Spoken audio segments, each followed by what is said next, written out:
Savez-vous ce qu'est l'économie sociale et solidaire? Non?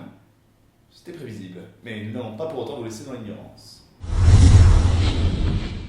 L'économie sociale et solidaire a pour but de concilier une activité économique d'une part et une utilité sociale d'autre part. En économie, vous avez trois secteurs. Le secteur public qui appartient à l'État, le secteur privé lucratif qui recherche le profit, et vous en avez un troisième, c'est celui de l'économie sociale et solidaire. Et celui-ci répond à des règles un petit peu particulières. Les membres ont un contrôle démocratique, ils peuvent participer à la vie de leur entreprise et en sont propriétaires. Prenons par exemple trois hôpitaux. Dans le secteur public, l'hôpital appartiendra à l'État, c'est lui qui l'a créé, qui le finance pour le mettre à la disposition de la communauté.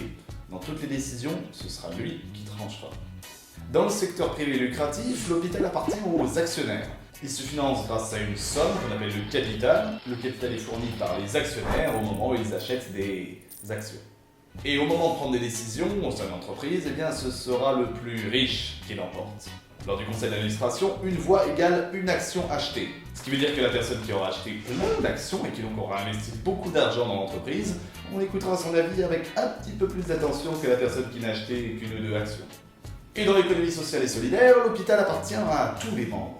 Le capital est fourni par des apports des membres, on n'appelle plus ça des actions mais des parts sociales. Et lorsqu'il y a une décision à prendre, une voix est égale à une personne.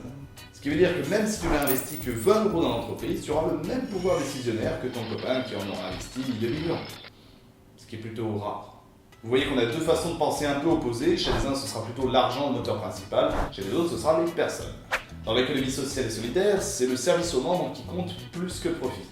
Lorsqu'une entreprise privée lucrative fait du profit, l'argent gagné va aux actionnaires. Ceux qui ont investi beaucoup reçoivent beaucoup, et ceux qui n'ont pas investi grand-chose, vous m'avez compris.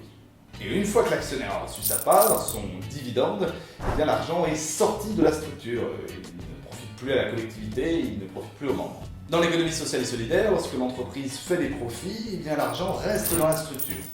Il est impartageable.